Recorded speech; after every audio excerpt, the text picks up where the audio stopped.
ಬೆಂಗಳೂರಿನಲ್ಲಿ ಯುವತಿಯರ ಮೇಲಿನ ಲೈಂಗಿಕ ದೌರ್ಜನ್ಯವನ್ನ ಖಂಡಿಸಿ ಬೆಂಗಳೂರಿನಲ್ಲಿ ಬಿಜೆಪಿ ಮಹಿಳಾ ಮೋರ್ಚಾ ನಡೆಸುತ್ತಿರುವ ಪ್ರತಿಭಟನೆ ವೇಳೆ ಸಂಸದೆ ಶೋಭಾ ಕರಂದ್ಲಾಜೆ ಗೃಹ ಸಚಿವ ಡಾಕ್ಟರ್ ಜಿ ಪರಮೇಶ್ವರ್ ವಿರುದ್ಧ ಕಿಡಿಕಾರಿದ್ದಾರೆ. ಪರಮೇಶ್ವರ್ ಅವರೇ, ನಿಮಗೆ ಇದು ಮಾಮೂಲಿ ಘಟನೆನಾ? ಹೆಣ್ಣು ಮಕ್ಕಳ ಮೇಲೆ ಕೈ ಹಾಕುವುದು ಮಾಮೂಲಿ ಘಟನೆನಾ? ಬೀದಿಲಿ ಹೆಣ್ಣು ಮಕ್ಕಳ ಮೇಲೆ ದೌರ್ಜನ್ಯ ಎಷ್ಟು ಸರಿ? ಸಂತ್ರಸ್ತ ಹೆಣ್ಣುಮಗಳು ಬಟ್ಟೆ ಹಾಕಿರ್ಲಿಲ್ವೇ ಅಂತ ಪ್ರಶ್ನಿಸಿದ್ದಾರೆ. ಮಹಿಳೆಯರ ರಕ್ಷಣೆ ಪ್ರಶ್ನೆಯಾಗಿಯೇ ಉಳಿದಿದೆ. ರಕ್ಷಣೆಗಾಗಿ ಮಹಿಳೆಯರೇ ಹೋರಾಟ ನಡೆಸುವ ಸ್ಥಿತಿ ಬಂದಿದೆ. ಕಳೆದ 3 ವರ್ಷಗಳಲ್ಲಿ ರಾಜ್ಯದಲ್ಲಿ 1500ಕ್ಕೂ ಹೆಚ್ಚು ಮಹಿಳೆಯರ ಮೇಲಿನ ದೌರ್ಜನ್ಯ ಅತ್ಯಾಚಾರ ಕೇಸ್ಗಳು ದಾಖಲಾಗಿವೆ. ಈ ಪೈಕಿ ಎಷ್ಟು ಪ್ರಕರಣಗಳಲ್ಲಿ ಆರೋಪಿಗಳಿಗೆ ಶಿಕ್ಷೆ ಆಗಿದೆ ಅನ್ನೋ ಪ್ರಶ್ನೆಯನ್ನ ಕೂಡ ಇಟ್ರು. ಗೃಹ ಸಚಿವರು ಬದಲಾದರೂ ದೌರ್ಜನ್ಯ ಕೇಸ್ಗಳು ನಿಲ್ತಾ ಇಲ್ಲ ಅಂತ ಅವರು ಪರಮೇಶ್ವರ್ ವಿರುದ್ಧ ಕಿಡಿಕಾರಿದ್ದಾರೆ.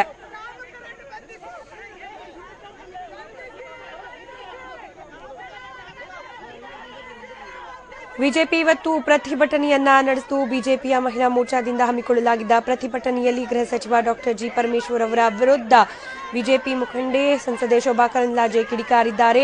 ಪರಮೇಶ್ವರ್ ಅವರ ಹೇಳಿಕೆಯನ್ನ ಕೂಡ ಮನಸ್ಸಿನಲ್ಲಿ ಇಟ್ಕೊಂಡು ಕೆಲ ಪ್ರಶ್ನೆಗಳನ್ನ ಪರಮೇಶ್ವರ್ ಅವರ ಮುಂದಿಟ್ಟಿದ್ದಾರೆ.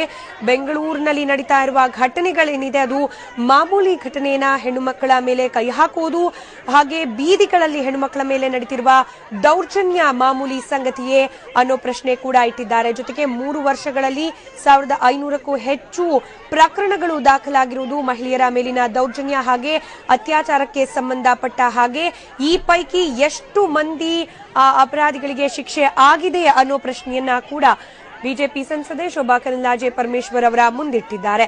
ಗೃಹ ಸಚಿವರು ಬದಲಾದರೂ ಕೂಡ ದೌರ್ಜನ್ಯ ನಿಲ್ತಾ ಇಲ್ಲ, ಯಾವುದೇ ಪ್ರಕರಣದಲ್ಲೂ ಕೂಡ ಕಠಿಣ ಕ್ರಮಕ್ಕೆ ಮುಂದಾಗ್ತಿಲ್ಲ ಅನ್ನೋ ಒಂದು ಮಾತನ್ನ ಕೂಡ ಈ ಸಂದರ್ಭದಲ್ಲಿ ಹೇಳಿದ್ದಾರೆ.